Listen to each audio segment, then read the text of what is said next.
Opa! Oi, Bia! Gente, a gente tá voltando aqui. Gabi já entrou, agora deixa eu ver se eu consigo aceitá-la.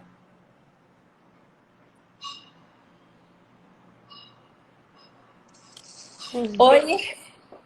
Oiê. Gente, ó, comecei abrindo a live falando que as mídias sociais, que a tecnologia, né, a gente tem que investir muito nisso até para conseguir levantar a nossa bandeira, mas, meu Deus, às vezes a gente apanha um pouco. Tava tentando te aceitar e não vinha. Mas que bom, a gente reiniciou aqui de novo. Antes de você, enquanto o pessoal vai entrando, né, para eles não perderem nada da sua fala, vou só fazer mais um adendo. Quando você falou da questão de personagens, de pessoas negras, né, que a gente pudesse citar ou às vezes até mesmo se inspirar e realmente a nossa geração ela é muito carente disso, não tem efetivamente essas pessoas que a gente possa se espelhar.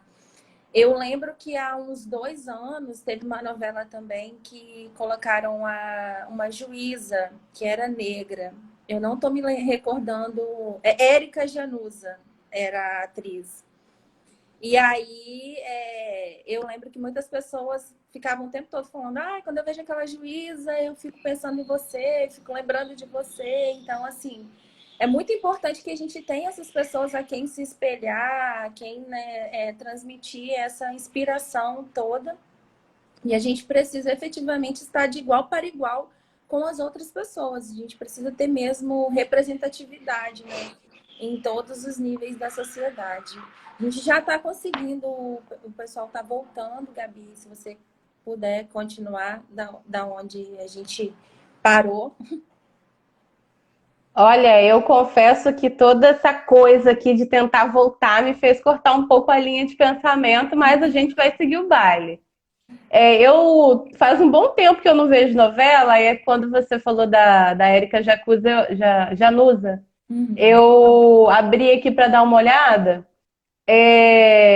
Enfim, como eu não acompanho novela, eu não sei qual é o momento em si, mas eu já me situei na atriz.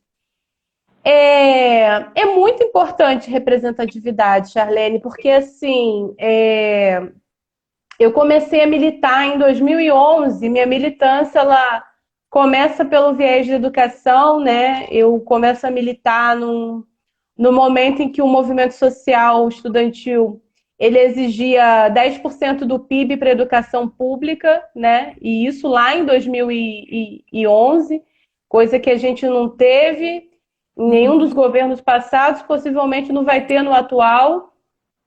Infelizmente. É, e vi que a minha militância ela teve que se abrir para outras coisas e acaba que hoje eu sou uma militante da questão racial, né? E aí eu gosto muito de lembrar da minha transição capilar, porque assim, eu já queria fazer, porque eu estava no movimento negro, ela começa em 2014, termina. Eu acho que ela nunca termina, né? Porque a gente está sempre mexendo no cabelo em si, mas desde 2015 que eu não coloco mais nenhuma química no meu cabelo.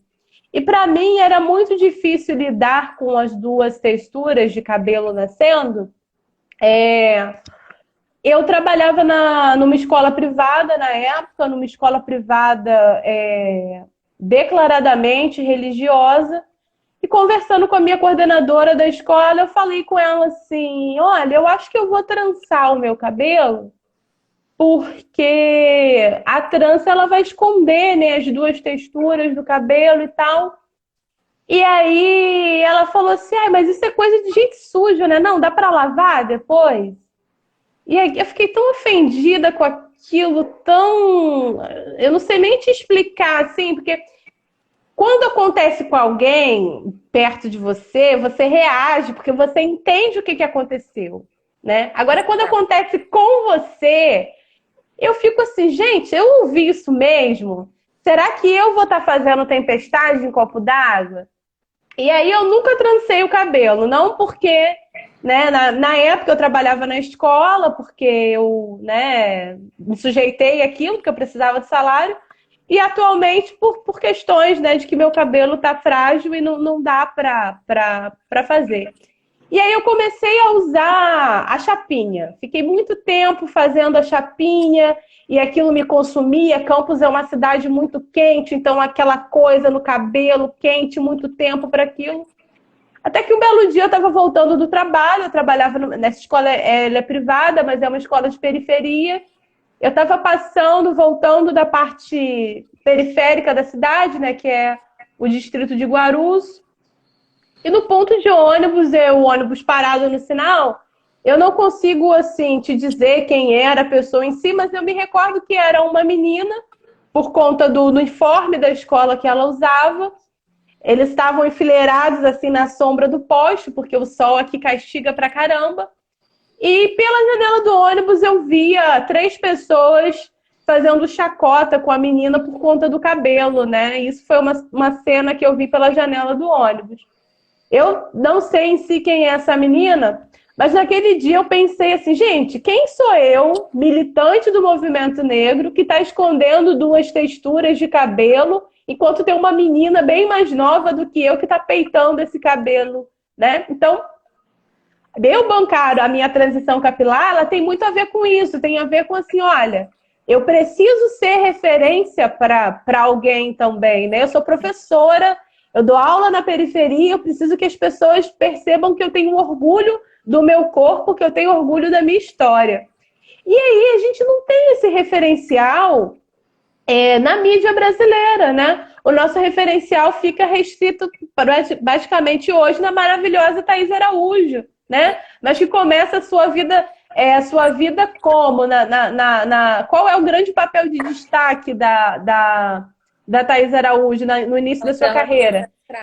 É a Chica da, é a Chica da Silva. Ela era menor de idade naquela época, né? Fazendo Chica da Silva. Teve seu corpo super objetificado naquela novela. E pouco se fala, por exemplo, que os descendentes de Chica da Silva, né, que foi uma princesa, se torna uma princesa a partir da relação do colonialismo ali, mas que seus filhos são distanciados da sua mãe, né? Você pega ali os documentos históricos, eles tentam anular a história dos filhos de Chica, a relação dos filhos de Chica da Silva com a sua mãe. Então, assim, representatividade importa sim, né? Nós já tivemos um presidente negro nessa história do nosso país, o campista Nilo Peçanha. Quando você entra no museu aqui de Campos e vai ver o Nilo Peçanha, as pinturas de Nilo Peçanha escurecem tanto o fundo, né, do seu escritório para que ele possa aparecer com a pele mais clara.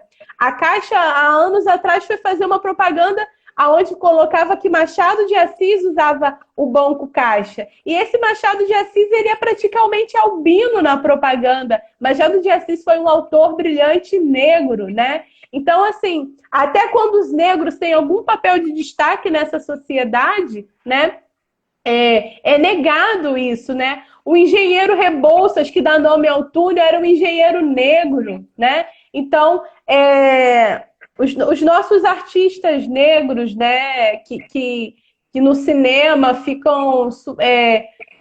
as pessoas conhecem mais o Babu, que era finalista agora do BBB.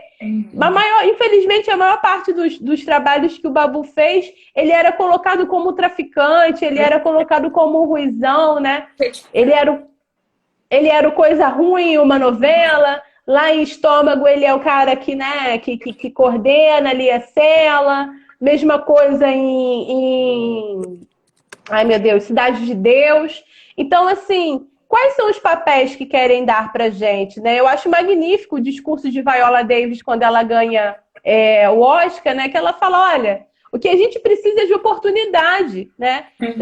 A gente tem total condição de fazer qualquer trabalho. O que a gente não tem é oportunidade. Muito porque, assim, quando um profissional negro ele está ali desempenhando alguma função, ele não está sendo julgado só pela sua função. Possivelmente, se esse profissional negro ele cometer algum erro num determinado espaço de trabalho, nenhum outro negro vai ser contratado naquele espaço de trabalho. Porque vão associar, né, o problema que poderia acontecer com qualquer outro profissional ao negro, né? Então, assim, existem uma série de ideologias que permanecem e massacram a gente no cotidiano, né? Eu morei por muito tempo num bairro nobre aqui de Campos, né, que é a Pelinca. Morava na seguinte condição, dividindo o quarto com mais um monte de pessoas para poder morar perto da faculdade. E aí, quando eu comecei a trabalhar, né, que eu tive a minha carteira assinada, eu, né, eu andava mais pelos espaços assim, até que eu tomei 4 duras morando nesse bairro, porque uma pessoa com as minhas vestes e com a minha cor não podiam estar transitando ali, né? Aí eu falei, cara, depois de 4 duras eu vou mudar para o bairro Operário, porque lá, de qualquer forma, eu sou aceita, eu tenho a cor das pessoas que podem frequentar aquele bairro. Então, assim, ser negro é necessariamente você ser discriminado com o olhar, com uma fala, quando você está em algum espaço, né? Teve uma vez que eu estava num restaurante em Fortaleza e o cara me chamou para atender a mesa dele. Então, assim, são as várias situações de humilhação que a gente acaba contando a nossa experiência, mas eu tenho certeza que todas as pessoas negras, elas em algum momento passaram ou estão com muita potencialidade de passar por situações como essas, né? Eu estou aqui ouvindo você falar brilhantemente, por sinal, e assim, dentro da minha cabeça tá assim, como que as nossas histórias se encontram? Como que o que aconteceu com ela ou o que ela está contando eu já passei também? Como que acontece tanta coisa com a gente e é sempre tudo igual, né? Se a gente for colocar todas essas passagens, a gente fica aqui o dia inteiro. E eu tô, assim, arrepiada como que muita coisa que aconteceu contigo veio acontecer comigo. Como você falou da questão das tranças. Eu também, de 2018 para 2019, eu falei, eu vou fazer umas tranças para eu passar o ano novo.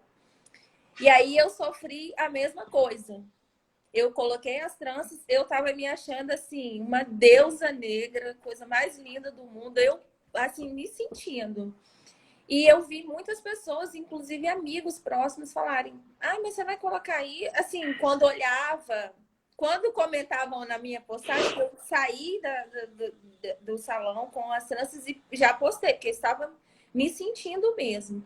E aí, na postagem, você não consegue saber qual foi a reação das pessoas, mas quando as pessoas me viam pessoalmente, eu via que as pessoas olhavam assim, que as pessoas falavam, e aí eu ouvi também, mas você vai ficar com isso, que era época de recesso, né? Você vai ficar com isso até terminar o recesso? Você vai fazer audiência com isso? Você vai no presídio com essa trança como se aquilo fosse, assim, a pior coisa do mundo. Então, assim, muitas coisas se repetem e a gente precisa efetivamente se colocar nesse lugar de ser representatividade, de representar, de levantar bandeira, porque se a gente não fizer isso, muitas pessoas que às vezes estão precisando desse espelho, precisando desse modelo, essas pessoas não vão seguir, às vezes vão ficar lá dentro do armário sem colocar para fora toda essa beleza que é ser negro. Então, a gente precisa muito disso, muito, muito, muito. Eu só queria fazer esse adendo. Eu fico com receio de atrapalhar sua fala, com medo de que você não consiga continuar com o pensamento, mas toca o barco. Charlene, eu sou professora. A coisa que o professor mais faz é ter o seu raciocínio cortado por pedidos para ir ao banheiro, tomar água ou professor, alguém pegou minha borracha. Então fica tranquila que a gente consegue manter o fio da meada. O que eu acho importante a gente falar também da desvalorização que alguns bairros acabam adquirindo, né, quando vai um morador negro para lá. né? É importante falar disso, né? E por que é importante falar disso? Porque às vezes você, né, ascende socialmente e dentro dessa sua ascensão você acredita que enquanto sujeito negro você está livre do preconceito racial. Porém não, né? Eu acho que um bom exemplo disso pode ser, por exemplo, os jogadores de futebol, que eles ganham uma fortuna, né? Verdade. Quem dera um professor ganhasse metade do que um jogador de futebol ganha, né? Porque, assim, é um salário, eu diria que desproporcional, né? Não que os caras não suem bastante, que fiquem sujeitos a viagens, mas nós, professores, também somos sujeitos que trabalhamos muito para garantir a qualidade do ensino nesse país, dadas as condições que o próprio Estado nos dá de educação. E aí, esse cara, ele ganha um rio de dinheiro, tá lá no estádio, tá com uma banana nele quando ele vai cobrar lateral, né? Aí tem o caso emblemático, por exemplo, do goleiro Aranha, se eu não me engano, na época do Santos, né? Jogando contra o Grêmio. E aí vão, né? Chamam ele de macaco, né? Fazem barulho, imitando macacos, enquanto o Aranha tá ali jogando. Aí quando a menina ela é criminalizada pela sua ação, ela, não, mas eu tava só brincando, era só uma brincadeira. E alguns lugares, né? Ai, travou. Vamos ver se a Gabi volta. Ou se ela vai precisar, não sei se você está me ouvindo, Gabi, mas tenta sair e me pede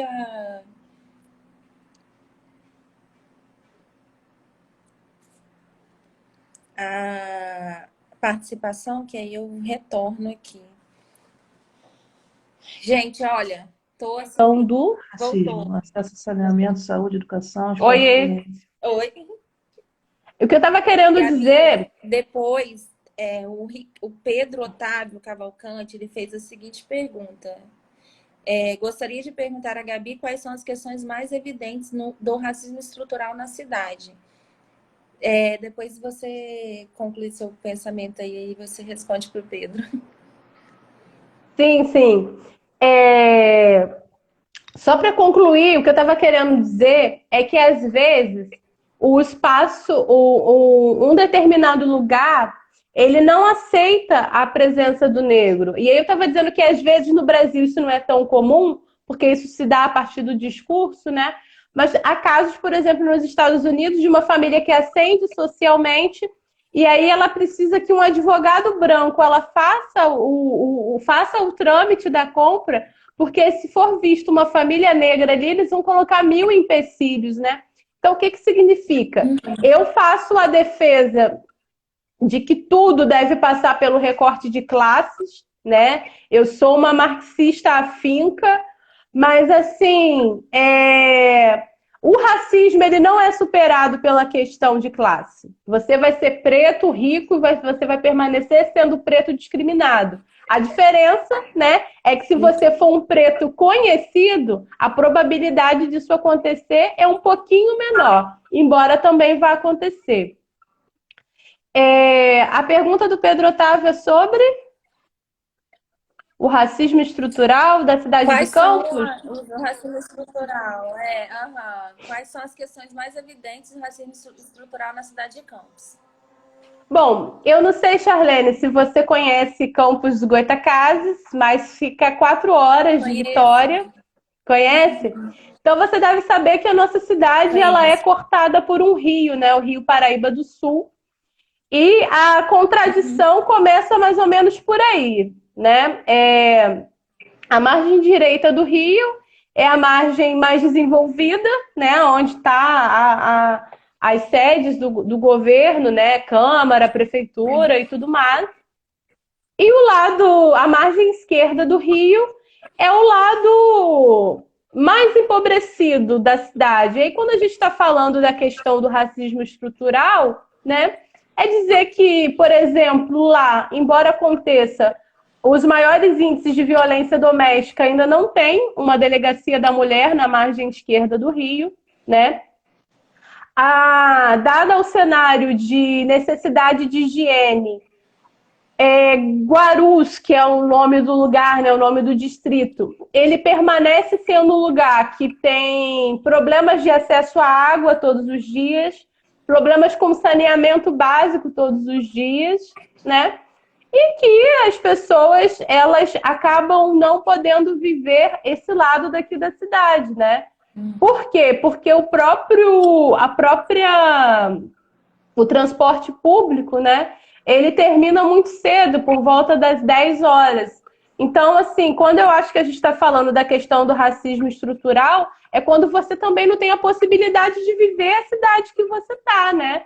Você só consegue, por exemplo, a UENF fica do lado de cá do Rio, né? A UF fica do lado de cá do Rio. O Instituto Federal Fluminense Campus Centro fica do lado de cá do Rio. Embora tenha uma sede, né? Campos é a única cidade do país que tem 2 institutos federais no mesmo município. Então, assim, uma grande gama de cursos só podem ser cursadas na margem direita do Rio, mas a própria estrutura da cidade não dá a possibilidade para que esse estudante possa ficar dentro da sua sala de aula até as 20 para as 11, até as 10 para as 11 da noite, que é quando a sua aula termina. Então, assim, não sei se eu estou respondendo a pergunta do Pedro, mas, assim, esse é um problema social de Campos, é um problema da cidade, né? Uma cidade que é majoritariamente negra, uma cidade que majoritariamente a população vive em condições muito ruins, mas que a prefeitura ainda fecha os seus olhos, né? A nossa cidade, por exemplo, tinha um programa de passagem mais barata para os cidadãos, né? Esse programa foi cortado pelo atual governo. A nossa cidade tinha um restaurante popular onde as pessoas pagavam R$ 2 e conseguiam comer um bom prato de comida. Também foi fechado pelo atual governo. Então, assim, a cidade de Campos parece ter aversão a tudo que se coloca como política social, para combater a miséria, para dar um mínimo de direito de você procurar um emprego, de você ter acesso ao seu emprego, de você ter acesso à comida.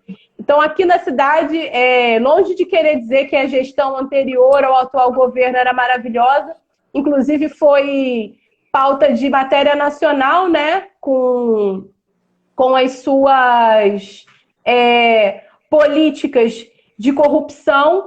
Entretanto, o que a gente viu nos últimos 4 anos, né, colocado como novo, na verdade, foi um monte de corte de direitos sociais da população. Então, assim, essa população é, em sua maioria, negra, portanto, eu acho que o racismo se estrutura aí, quando você tira dessas pessoas a dignidade humana que elas deveriam ter acesso. Eu suponho também, Gabi, que as pessoas que moram do lado do rio, né, que não tenha toda a infraestrutura, que não tenha toda essa atenção estatal, quando elas atravessam para ir para a escola, ou para ir para um hospital, ou mesmo para ir para uma delegacia, né? Elas são perseguidas, né, pelo preconceito de atravessar o rio e ir ali. Não moro em Campos, mas, assim, com o seu relato eu consigo visualizar e presumir que isso venha a ocorrer.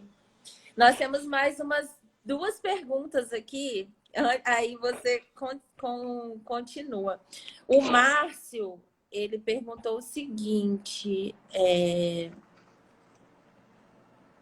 deixa eu ver. O Márcio... O Jodemir perguntou se no Brasil existe um conceito rudimentar de que a discriminação no Brasil é mais social do que racismo. Se ele quer saber se você pode ponderar sobre isso. A Samara perguntou, referente aos quilombos, onde você vê a colonialidade dessas comunidades e como o colonialismo ainda oprime esses povos. Se você preferir, Gabi, a gente vai falando pergunta por pergunta para não confundir a sua cabeça. Mas a primeira pergunta, se você puder responder, foi do Márcio. Como seria uma educação básica decolonial que numa das cidades mais desiguais do Fluminense. Essa foi a pergunta dele. Como que seria a educação básica decolonial? Em Campos, acredito que ele está querendo saber. Uhum. Marcos, né? Márcio. Então, Márcio, eu estava esses dias com o livro da Bell Hooks na mão, ensinando a transgredir, e ela conta que na infância dela ela teve um grande impacto, assim, porque até a fase da alfabetização e tal, ela era educada por professoras negras que, mal ou bem, eram professoras da comunidade, que conheciam a trajetória da família, que tinham respeito com a forma como a determinada comunidade, né? E que depois de um tempo passou a vigorar nos Estados Unidos um sistema educacional que dizia que, na verdade, a partir de agora todo mundo ia ser tratado como igual. E passam a dar aula para ela pessoas que não tinham a menor ligação com aquele lugar, pessoas que não tinham a menor ligação, entendimento sobre como que aquelas pessoas se sentiam oprimidas e como que aqueles espaços de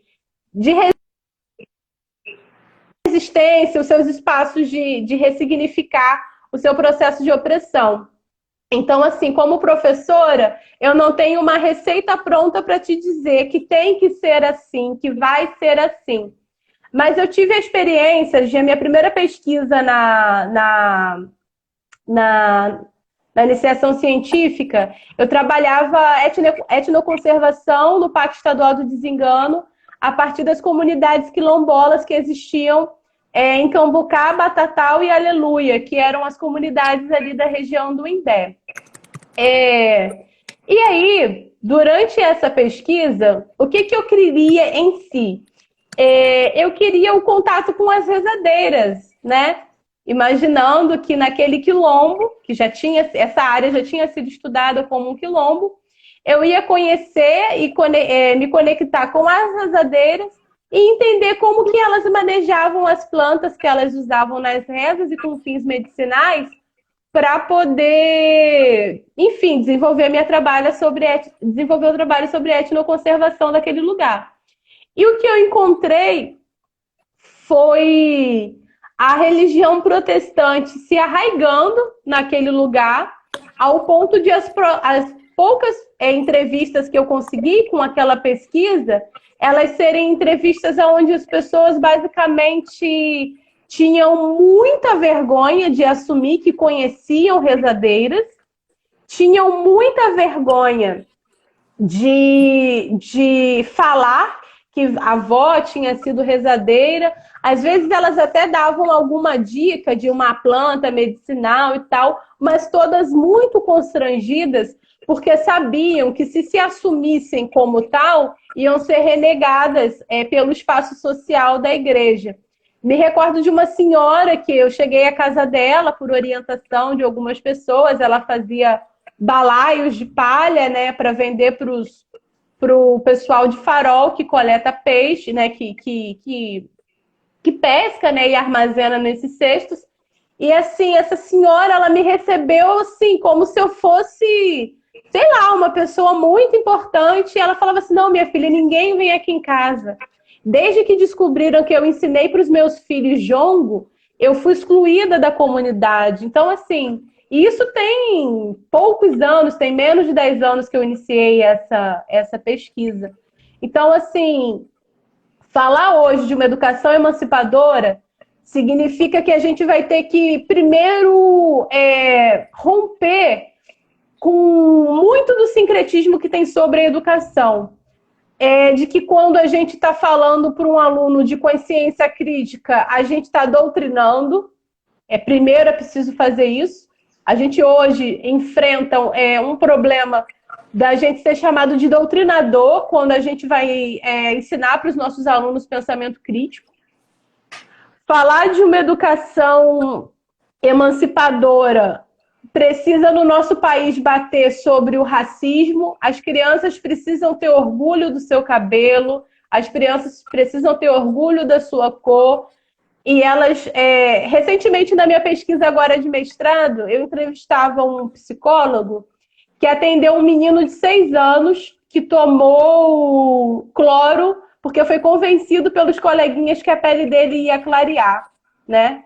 Então, assim, enquanto a gente tiver relatos como esse, a gente pode ter certeza que a gente não está tendo uma educação emancipadora e que dentro das nossas relações na sala de aula, por mais que eu seja uma professora negra que empodere as minhas alunas, mas que as crianças às vezes queiram esconder a sua cor. Eu não sei se eu consegui responder a pergunta do Márcio, mas eu acho que é por aí. A gente precisa primeiro entender para que a educação ela vai funcionar. E aí eu estou com o Paulo Freire quando a gente quer a total emancipação desse sujeito, que esse sujeito ele consiga ser senhor da sua vida e contribuir na liberdade das outras gerações, né?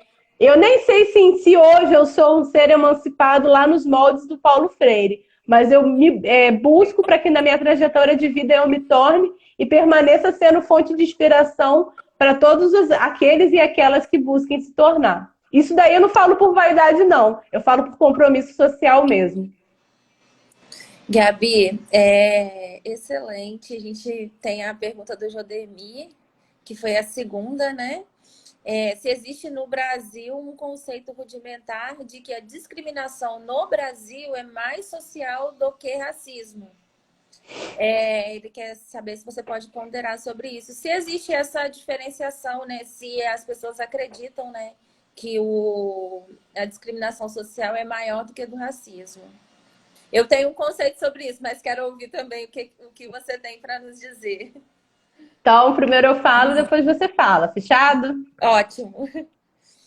Eu acho que não dá para a gente falar isso sem tocar no bendito do mito da democracia racial, né?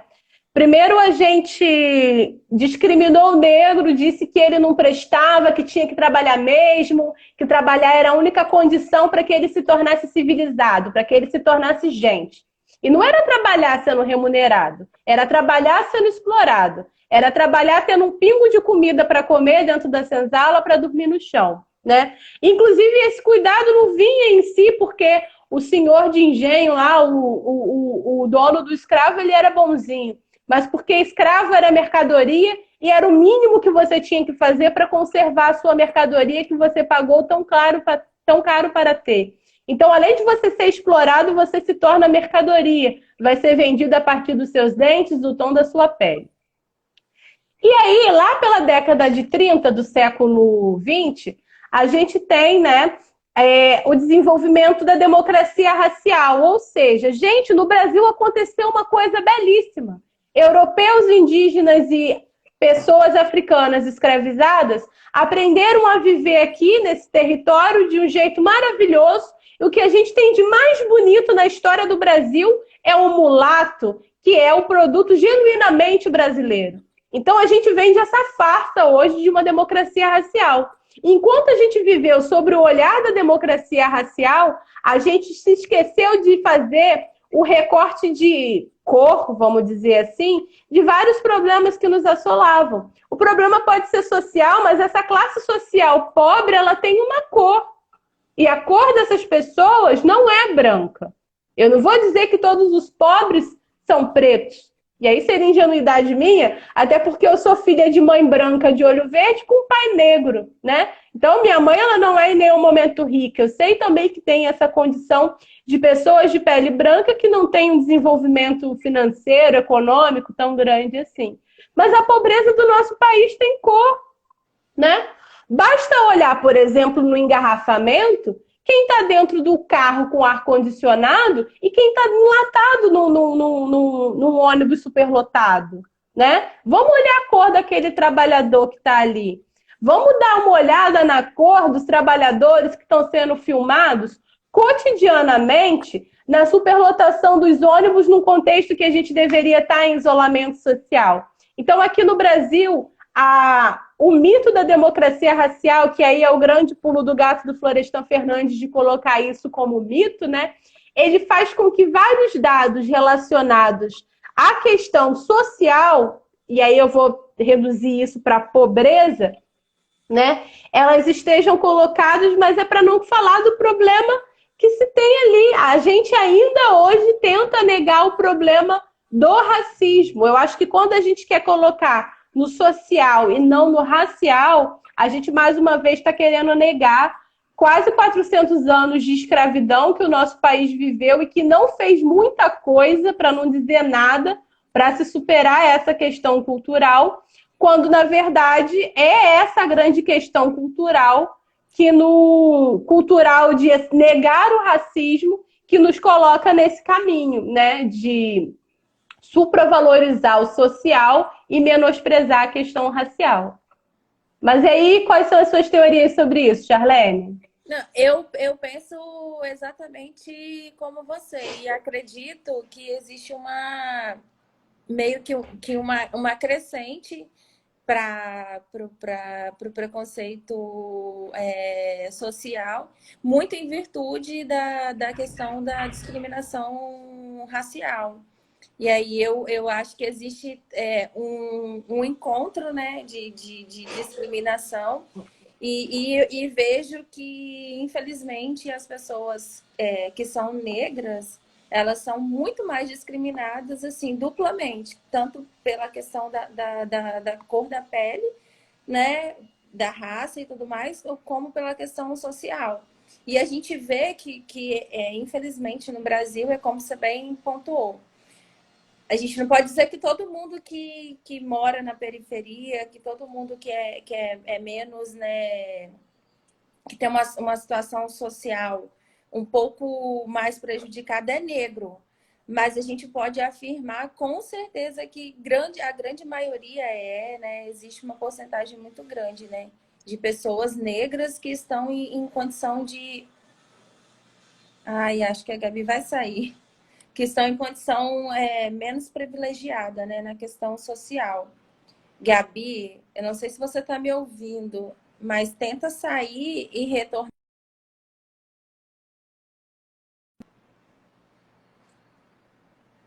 Deixa eu ver se ela consegue voltar aqui.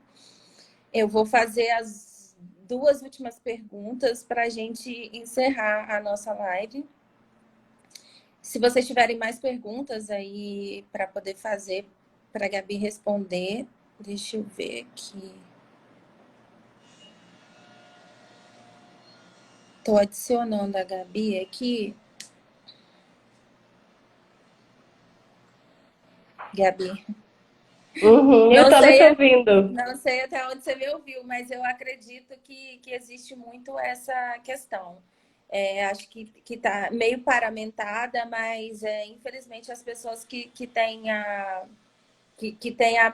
o tom da pele, né, a cor da pele negra, elas sofrem duplamente, tanto pela questão da raça como pela questão social. Charlene, eu queria te fazer uma pergunta. Sim. Posso? Pode, claro. Digamos assim, você poderia me esclarecer, por exemplo, eu sofro acontece uma situação, sei lá, no supermercado. Uma pessoa começa a falar do meu cabelo, diz que ele é sujo, que não quer ficar perto de mim, coisa e tal. Isso é o suficiente para eu entrar com algum processo contra a pessoa?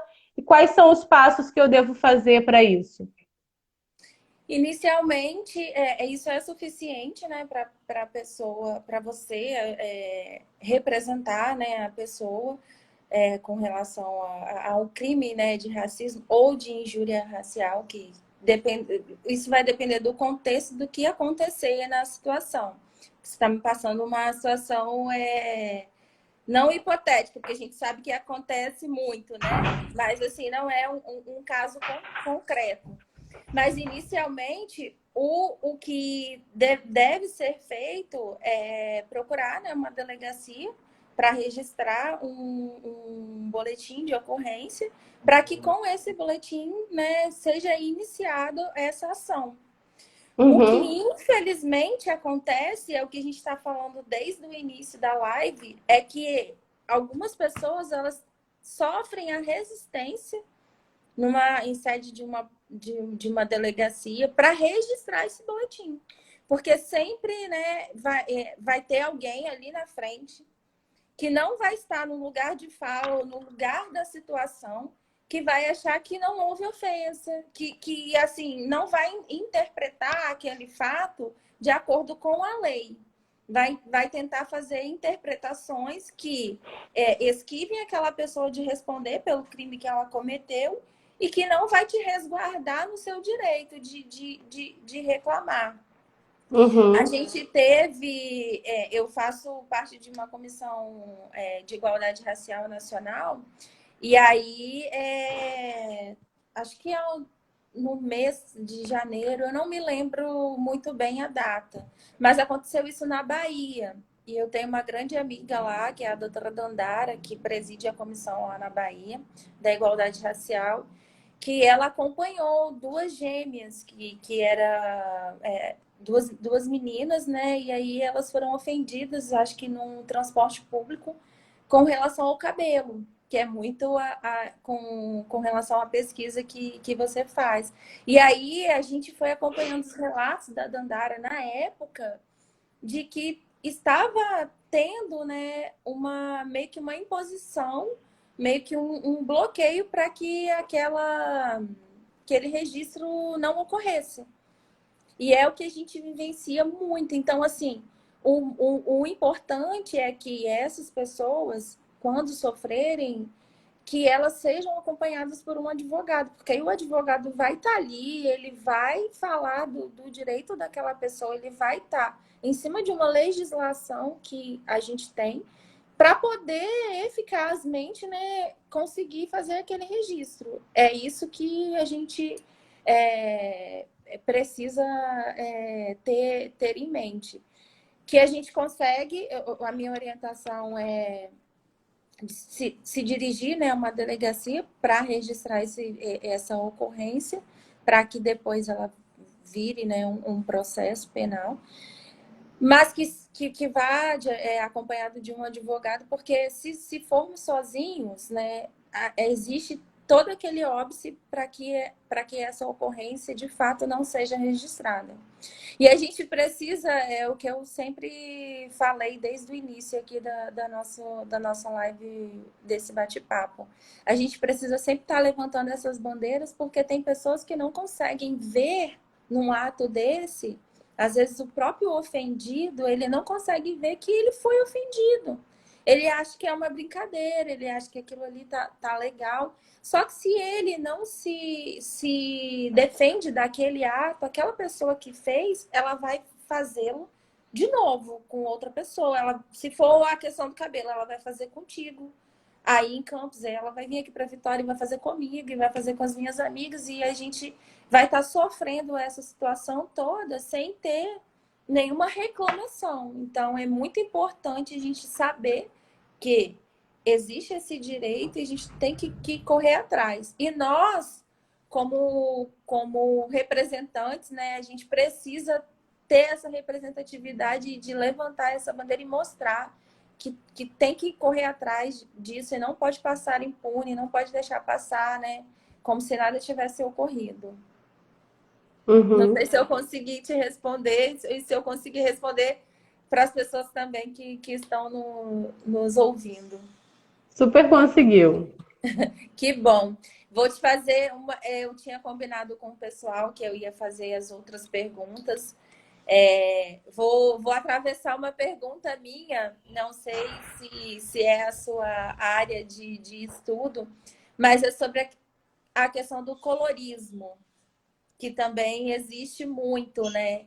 Que pessoas, às vezes, vão olhar uma pessoa com a minha pele e vão dizer que eu sou negra. E, às vezes, vão olhar uma pessoa com o seu tom de pele, que é um pouco mais claro, e não vão considerá-la negra.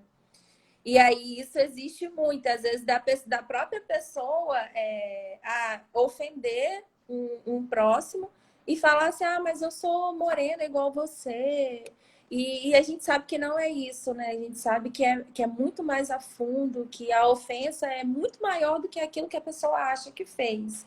E aí eu Uhum. queria saber se você tem essa questão do colorismo, se você acha que existe essa diferenciação e tudo mais. Nossa, eu sou uma vítima aí desse colorismo, vamos dizer assim, né? Porque, como eu disse antes, eu sou filha de mãe branca de olhos verdes e o meu pai é negro, né? Eu diria que eu sou o meu pai de saia, assim, porque eu sou muito, muito, muito parecida com ele. Não tenho nada dos traços da minha mãe. Acho que da minha mãe eu só puxei a altura, assim, a gente tem exatamente a mesma altura. E a minha irmã, ela, ela saiu assim com traços diferentes, digamos assim, com traços mais para branco, vamos dizer assim. Então, assim, andar com a minha mãe em alguns momentos da vida, né, em outras cidades, porque a gente veio de uma cidade muito pequena, era quase que ser assumida como a filha adotada, né? Mas, assim, saindo da minha experiência, e indo para a experiência coletiva, que é o que nos perpassa, o colorismo, ele é um problema e é, inclusive, um problema de ordem da organização do movimento negro, né? Eu não sei se você já assistiu aquela série Cara Gente Branca, da Netflix, mas Não. nessa série, na primeira temporada, eu acho que ela apresenta todos os problemas que podem existir numa organização de movimento negro, né? E aí, o colorismo é um deles, porque assim, voltando um pouco na questão da transição capilar, é importante falar que a gente naturalizou uma coisa bem ruim, que era alisar o cabelo como um processo de beleza. Num contexto onde até pessoas de pele mais clara, tendo cabelo cacheado, acabavam alisando esse cabelo também. Mas, por exemplo, Ana Paula Arósio nunca sofreu problemas de questão racial por ter seu cabelo cacheado, né? Era branca, né? Foi protagonista de novela das 8. Agora, quando a gente tem uma gama de mulheres deixando de alisar o cabelo e essas de tom de pele mais claro, elas acabam tomando consciência da sua negritude ali. Não em si porque elas se tornam, porque elas vão ficar com a pele mais escura, mas o cabelo crespo denuncia. Aí a gente pode até fazer um trocadilho, né? A raiz, né? A raiz Verdade. denuncia. A raiz do cabelo denuncia a raiz da sua matriz étnica, vamos dizer assim. E aí, aqui no Brasil, logicamente, né, eu gosto de distanciar um pouco o racismo que a gente sofre aqui do racismo que acontece nos Estados Unidos, né? E aí tem o Horácio Nogueira, que ele fala do racismo de marca e o racismo de origem, né? Lá nos Estados Unidos vive-se o racismo de origem. O que é isso? Se tiver uma gota de sangue negro correndo na tua veia, você não é um americano bacana para estar vivendo aqui na nossa sociedade. Você é latino, você é africano, você é qualquer coisa. E aqui no Brasil, a gente vive o preconceito de marca, o racismo de marca. O que é isso? A partir dos meus fenótipos, eu vou ser mais ou menos discriminada, ou eu posso ou não ter mais ou menos protagonismo dentro de um movimento negro. Então, assim, aqui no Brasil, eu acredito que a gente tem uma denúncia que acho que, se não me engano, é no, no levantamento do IBGE de 1980, aonde eles não colocaram as coisas para as pessoas preencherem, como, sei lá, indígena, branco, pardo, negro, né? Eles deixaram as pessoas se autodeclarar. Houveram quase 200 autodeclarações diferentes, como rosa queimado, rosa mais claro, café com leite. Por quê?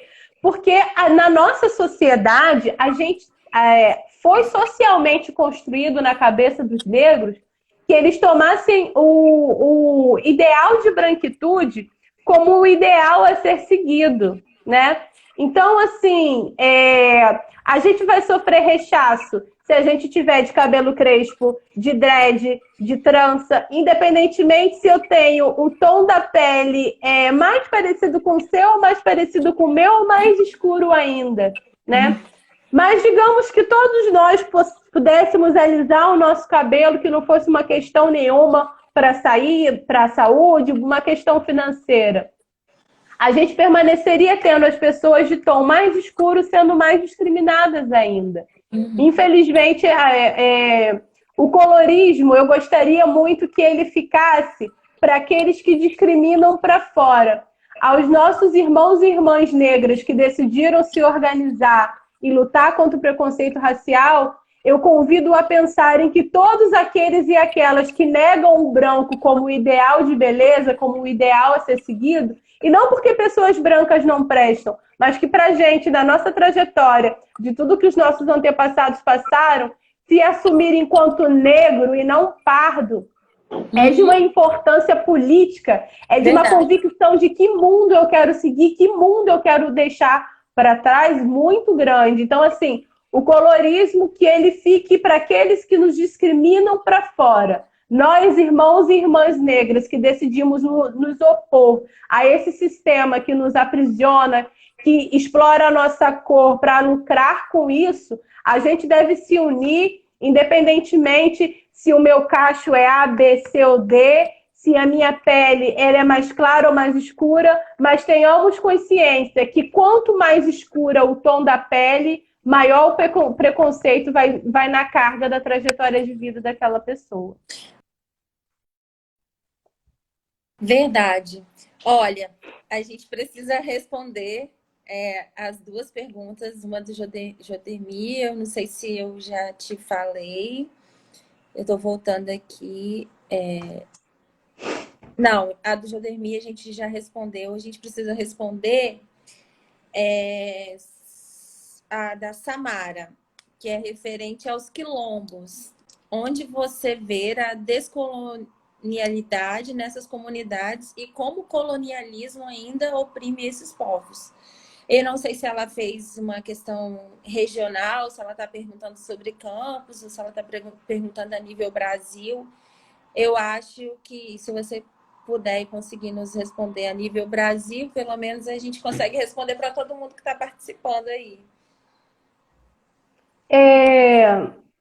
Eu acho que, assim, se os quilombos estão existindo ainda hoje, né, é uma vitória.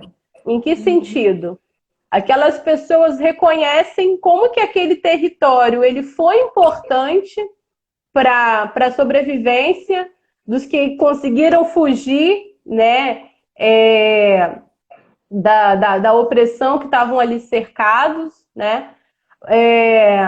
A gente tem 2 quilombos no Brasil muito emblemáticos. O primeiro, todo mundo sabe, é na Serra da Barriga, né? O quilombo que a gente chama de Quilombo dos Palmares, que não à toa foi montada uma operação de guerra para desmantelar aquele lugar.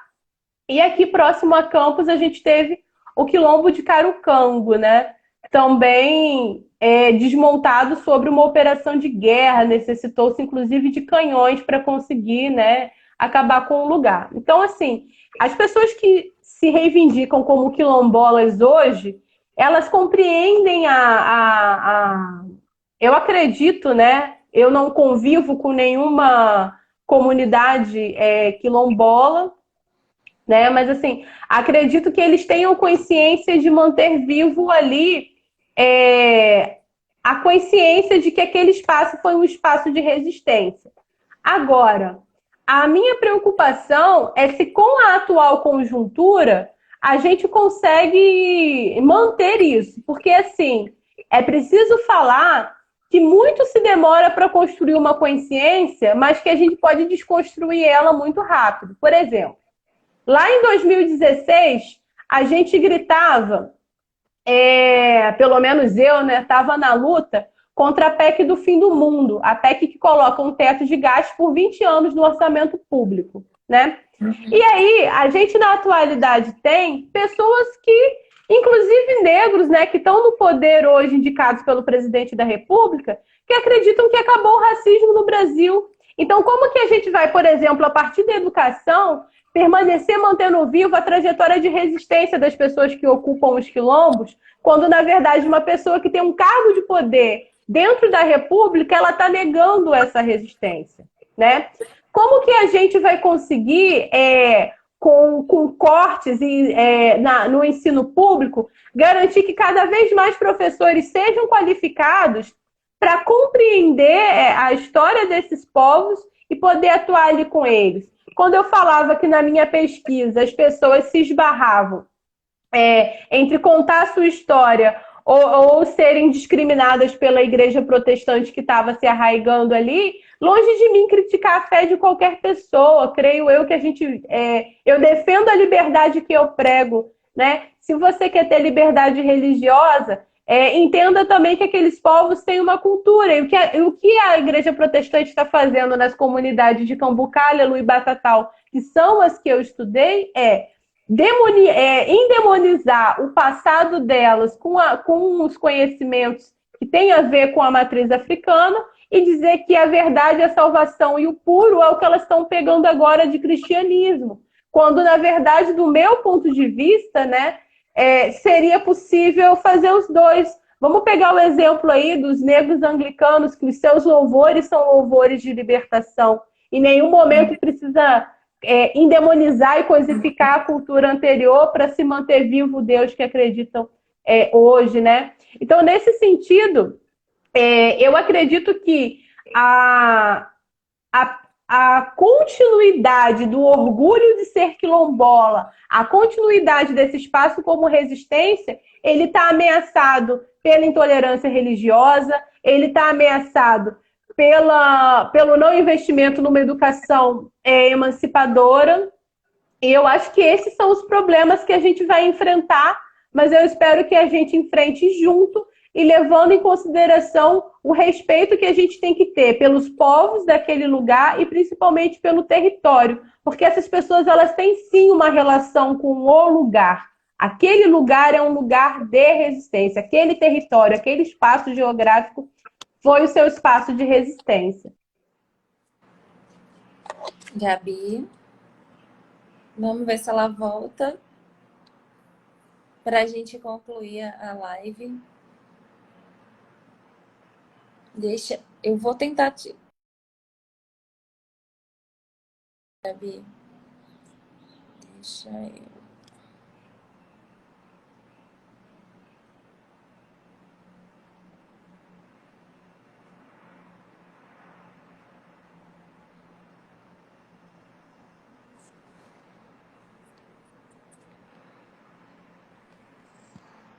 Gabi, voltou. Voltou. Eu, como te disse da outra questão que eu disse que a gente passa as mesmas coisas e que a maioria dos seus exemplos, a maioria das coisas que você está falando, assim, eu já passei na minha vida. E são temas que a gente, se for discutir, a gente fica o dia inteiro aqui, né, colocando exemplos claros. E o Instagram tá me dizendo que falta 1 minuto e 54. Vou me despedir rapidinho, mas eu só queria pontuar aqui que a questão da religião, né?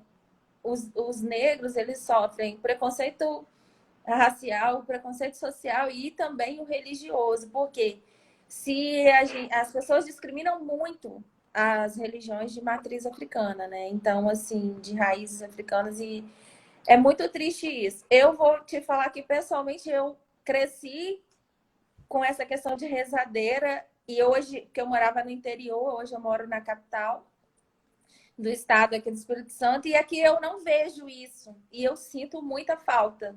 E, assim, é uma coisa que para quem cresceu, para quem vivenciou isso, sente muita falta.